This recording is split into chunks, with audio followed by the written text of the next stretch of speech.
So let's move to Magic Johnson, man. So Magic Johnson also, we stand on Anthony Edwards, man, because Magic Johnson also had some things to say, and what he said was crazy as well. I think he was at a some type of event that Stephen A. Smith was having, and I think he was interviewing Magic Johnson in L.A.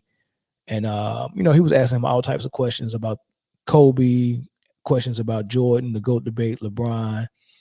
And then he asked him about Anthony Edwards and the comments that he said based on no one being skilled in the 90s era other than Michael Jordan. And this is what Magic Johnson said. Anthony Edwards just said the other day that there really wasn't any skilled players in the NBA back in the day outside of Michael Jordan. That's what he said. Your response to that, Earvin Magic Johnson? Well, I don't never respond to a guy that's never won a championship. There's not nothing to really say. He didn't win a college championship. I don't know if he even won a high school championship. So you just say there was no athletes or no great players, just Michael Jordan. What they don't understand, Michael Jordan didn't win in his 6th, 7th year.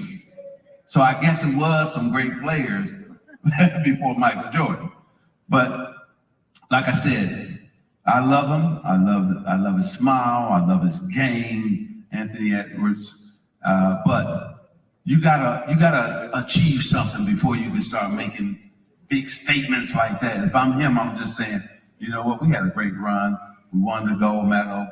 I'm disappointed by what happened last season. We didn't win the championship, and work on that, right? And so now with clicks and views, everybody's caught up into that. Everybody want to say something to get more views and more followers. But when you come at me or come at us, I'm always come back. Magic. And that's how they see it, man. They coming at them. He said, when you come at me or you come at us. That's how the old school have seen it. And you can tell because Magic ain't, JJ Redick and other people that done said slick stuff, Magic ain't really jump in. I don't know if this is true, but I think when Steph Curry was on Gil's Arenas podcast earlier this year, and they asked him, man, you think you the best point guard of all time?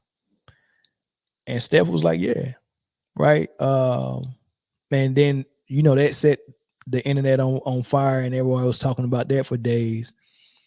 And Stephen A. Smith read a text message supposedly from Michael Jordan. He read a text message from the GOAT.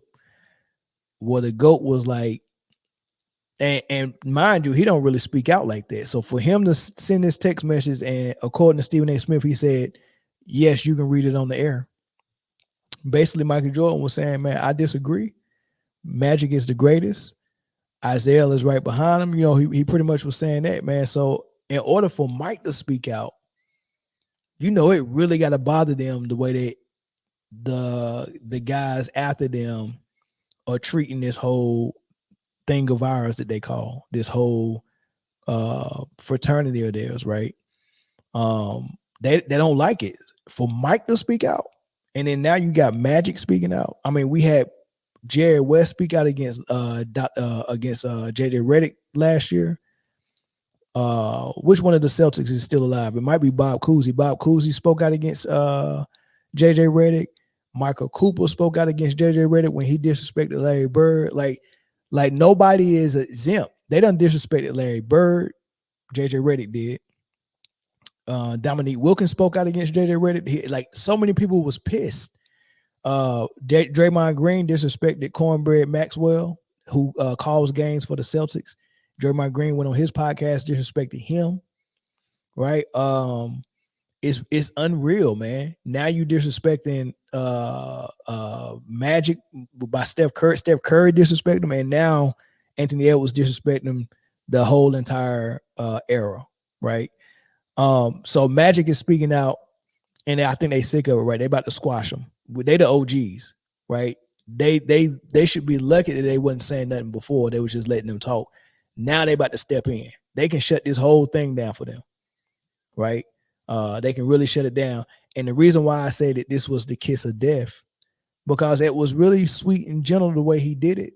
It wasn't brutal, but it was a death blow, right? And I'm gonna tell you why. For him to say, I don't even respond to people who have never won anything. I don't think he's won in college or high school. He definitely didn't win in the NBA. For you to say that, I don't think Anthony Edwards can say anything else publicly until he wins. Like he pretty much said, shut up talking to me. You shut your mouth when you're talking to me. That's basically what he said. He don't know what to do now. Shoot, this man said he don't even respond to people who ain't never won nothing. I can't go back to high school and win. I can't go back to Georgia and win in college. So I just got to shut up until I win in Minnesota. That's basically what he told him, right? So what you're seeing is very similar to like Clash of the Titans, right? You know, if I remember correctly how that Clash of the Titans movie was, you had Zeus and the other guys living up in the heavens, and then you had these demigods or these humans or these half breeds on Earth or whatnot, right? And all out war broke out between them. I look at the OGs as like the guys of this whole thing, right? That's the Zeus and all this stuff, man. So it looked like it's gonna be an all out war between them just because they beefing about whose arrow was what and whose arrow was not this and that. And I don't think that this new school is going to win. You can't win because now all the old school got to do is be very honest and stop lying for y'all and start telling y'all what's wrong with y'all league and start telling y'all what's wrong with y'all product and y'all game and start talking about how soft it is, right? They've been punching y'all with kid gloves and telling y'all how great y'all are. But when you really look at it, anytime 90s style defense gets turned up on somebody in the playoffs, I start seeing people crumble. I seen Jokic crumble against 90s defense last year without them giving him the hands off the merchandise treatment when he made his deep playoff run when he won it, where you couldn't touch him and they was allowing him to touch you. Yeah, he made a run. But when you don't give him hands off the merchandise treatment, he can't get back to the finals. Same thing as Giannis, can't get back to the finals. Same thing as LeBron and AD with the Lakers, can't get back to the finals. So it's same thing as Steph, can't get back to the finals. They can barely get back to the playoffs. But when they say, all right, man, y'all can't touch them, let them have their way, let them get their stuff off, then they look like superstars. But when their defense get turned up on them, they start looking like John Starks a little bit. So that's the secret that the OGs know. They know we played against tougher defense. Y'all not playing against defense. I'm looking at it. You can't touch that guy. That's why they keep saying, oh, MJ will average whatever he want in this league. Like if MJ played in this era, he'll average whatever he want. Like a player that got trained based on real defense coming into this league and playing against no defense, oh, it's over. He knew all the tricks to the trade on real defense. So using those tricks on false defense is crazy. If Luka's averaging 35 and Embiid is averaging 35, you can go ahead and put 40 or 45 up for MJ. One dribble pull up, two dribble pull up. He don't even need to get to the hole. His mid-range jump shot with a hand in his face is just as good as someone's layup. His post fadeaway is just as good as someone's layup. Come on, man, get out of here, right? So with Magic saying that, like I said, it was the kiss of death, right? And you know, he tried to play nice with him at the end and tell him, you know, I like him, I like his smile, you know, but he probably should have just, you know, just chilled and shut up, man. Yeah, I think that was a warning shot from Magic. Magic didn't have to say that. That was a warning shot. I think everybody should probably just chill and stop coming for the 90s and beyond. Just realize and understand that they're the OGs. Just realize that they paved the way for y'all. Realize that they actually went through a tougher brand of basketball, so y'all can be enjoying all of this, what y'all enjoying now. This cupcake Harlem Globetrotter NBA. with all the money, you owe it to them. So try not to insult those guys. I mean, you really gotta be smarter than that, right? That's my whole thoughts on Anthony Edwards doing that and Magic Johnson setting them straight, man. I really I really like the fact that he did that. But the last thing I get on, right, is because it all started from Anthony Edwards saying that there was no skill other than MJ. MJ was the only one skilled, right? And like I was saying in the earlier segment, they don't understand how far the skill umbrella stretches, right? Skill is just not how you pat the ball and how you get in your bag. That's just not the only skill, right? There's skill that you develop not even having the ball in your hand, right? So off ball skill is a real thing, right? So but defense is a skill as well, right? And the fact that they don't allow you to play it in this league, that's a dying breed. That's a dying skill as well, right? And I was talking earlier on a video, I think Avery Johnson video I did, when I want to say somebody in the comment section was talking about LeBron being able to guard all 5 positions and multiple positions, right? And I got an example for you to kind of think about, right?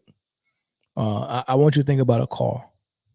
And I want you to think about a SUV, not even one of the best SUVs. Just think about a Mitsubishi Montero Sport.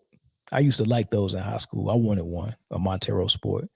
This is a car that can go off-road a little bit if you get the all-wheel drive one, but it drives on road as well, right? But it's not the best off-road car, and it's not the best car on the road either. So it's versatile. It can do off-road and on-road, but it's not going to be better than like a Jeep Wrangler off-road, and it's definitely not going to be better than like a BMW on the road. So it's not the smoothest ride on the road, and it can't go on all the terrain that a Jeep Wrangler or some other off-road car can go, right? But it does both. That's how I look at the whole LeBron can guard all 5 positions, right? You can guard a 5, but you can't guard the best 5, and you're not the best defender at the 5 position. You're not the best position. You're not the best defender at the 4 position, and you can't guard the best 4s, and you can't guard the best 1s, and you're not the best defender at the 1 position. So you being versatile, it's a net negative when you're looking at a guy who's actually the best defender at his position. When you're looking at Michael Jordan, who won Defensive Player of the Year, that's telling me he was the best defender at his position and the best defender in the league that year. When he's got multiple first team all defensive player or all defensive teams, that's telling you he's the best defender at his position at the very least. Right? So it's much better to be the best at off-roading or the best at highway driving than be the guy who can do both, but you ain't the best at either. Right? So that's my thought about the defensive skill. Right? And then the last thing I get on is that's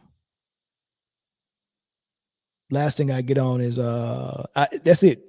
That's what I wanted to say about that. Who just called me? I didn't open the phone lines up, but I will. I open it up for only 3 calls. Man. So the phone lines are open again. I take 3 calls this time, and they got to be quick calls. LeBron was versatile for maybe 4 to 6 years out of the 20-year career. Caller from Michigan. Hello. What's good? What's up? Calling from Detroit. What's up? Talking about today's NBA. Yeah, what's up? What's your thoughts? I've been watching the game 35 plus years, bro.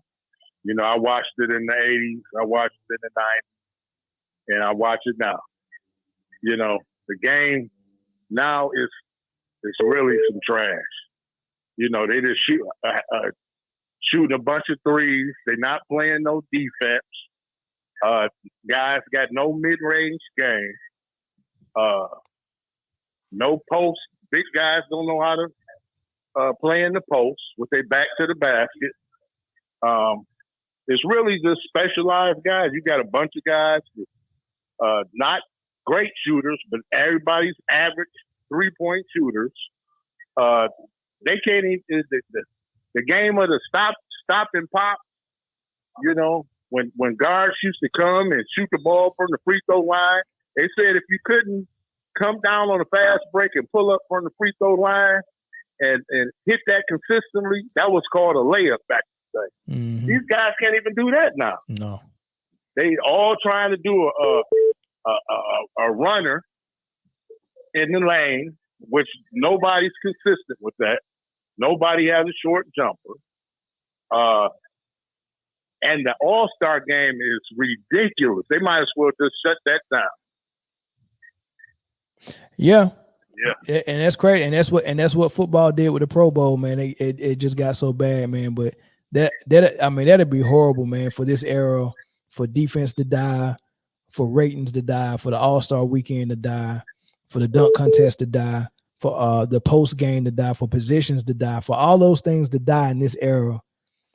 Steph Curry, KD, LeBron James, Adam Silver, man, they got a lot. They got a lot to be responsible for with all of these things down on their watch, man. But I appreciate the call, man. I'm gonna move to the next one, man. Thank you. Okay. All right. Let's get two more calls in really quick. I want to hurry up and get to this last topic, and then we out of here. Let's get two more phone calls. Yeah, all of those things died on their watch, man. Seriously, man. Defense died, All-Star game, post game, positions, mid-range game, off the ball game. All of those things died. And for what? For what, man? I hope they're satisfied. Phone number's on the line, man. Call in.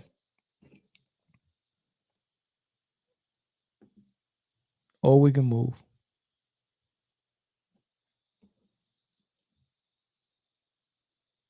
Okay. All right, we'll move on then. Let me see this. LeBron peak. He won MVP, all NBA first team, all defense first team, second in defensive player of the year, won a chip, finals MVP, give me Kobe season. Hey, that's great for LeBron. Hey, if only he could have done it his whole career, it would have been dope. You know, man. I know somebody who did it his whole career. Caller from Cali, what's up? What's up, man? What's up? Hey, I got a little theory. Okay. So, if you notice, who was AD around? I'm sorry. Who was Ant-Man around in Paris? He was around LeBron James. Of course. Who hangs out with LeBron on the podcast and happens to be his coach? JJ Redick. So it seems like anybody who's around or close to the whole LeBron and clutch thing. See, LeBron is smart. He kind of throws the rock and hides his hand by having other people speak for him. Mm-hmm. So, Anthony Edwards, man, he may have been out there in Paris. You around LeBron and Curry and KD, dudes are legends. He may have been influenced a little bit, but with Anthony Edwards, man, I know he didn't grow up with his father. He needs a mentor type to kind of button him up a little bit, the way he dresses, the way he talks and carries himself. He's, a little bit loose lipped, but, I don't know, man. So it may be some clutch and LeBron influence in there. I know he used to be under clutch. He no longer is there, but, it's just all this is, people focusing on Anthony Edwards and JJ Redick and Kendrick Perkins, guys like this, but nobody's focusing on where's the source coming from. I believe it's coming from Rich Paul and LeBron, and I don't believe that jab at the 90s he wasn't trying to give MJ props. That was just another jab at MJ's competition.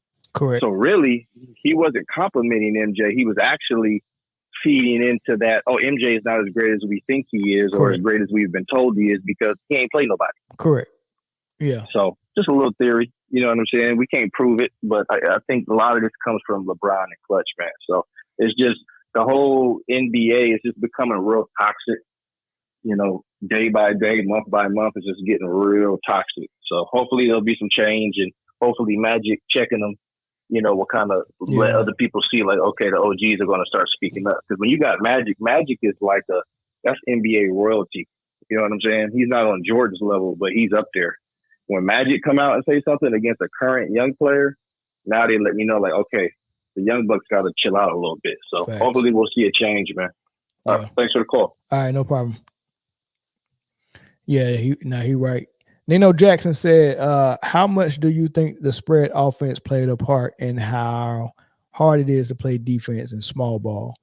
I mean, it played a factor, but it wouldn't have played much of a factor if we were still allowed to play defense.